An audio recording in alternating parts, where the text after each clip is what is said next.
If you're a Florida resident, imagine this for a second. What if your family's budget didn't really matter? What if your groceries went up, your insurance went up, your electric bill went up, and suddenly you couldn't make ends meet? But instead of cutting expenses or budgeting or coupons or trying to figure out how to operate more efficiently, you could simply make more money. What if you're short $1,000 this month? No problem. Just increase your income to make up the difference. That sounds pretty nice, doesn't it? But homeowners, we don't have that luxury. And that's what bothers me when I hear local governments warning what could happen if we, the Florida voters, receive the significant property tax relief through Amendment 3. I understand that counties have expenses. I understand that we need police, firefighters, roads, infrastructure, and emergency services. And those things matter to me too. But government budgets have grown exponentially year over year. And at some point, I think that the taxpayers have the right to ask the same question we have to ask in our own homes.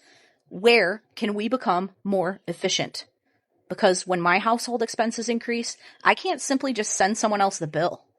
And property taxes are especially troubling to me because how can you work your entire life, pay off your mortgage, and own your own home outright, still having to face the possibility of losing that home if you can no longer afford the taxes attached to it?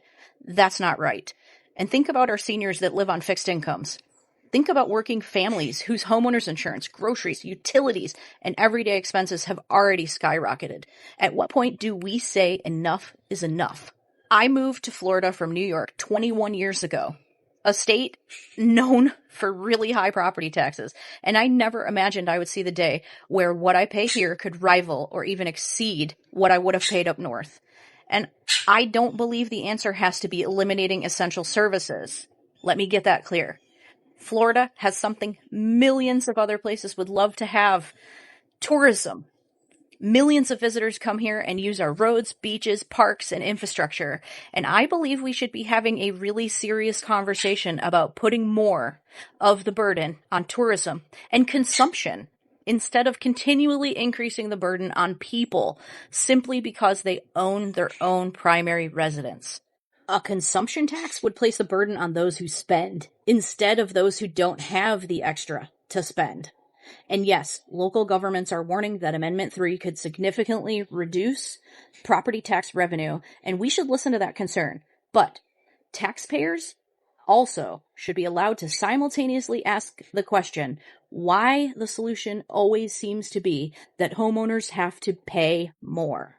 This amendment won't affect all property tax revenue either, only the first $250,000 value on primary residences only. So no $1 million mansions, no Airbnbs, rental homes, no second vacation homes. So in my opinion, this problem, like many other political conversations, doesn't have one simple solution. But a yes to Amendment 3 is a great start. And maybe the conversation should also be about spending, efficiency, budgeting, and finding different ways to fund our government. Because your homestead isn't an investment account for your local government. It's your home. And I don't believe any Floridian who has worked hard and paid for their home, built a life here, should ever be priced out of it simply because they can no longer afford the property tax bill.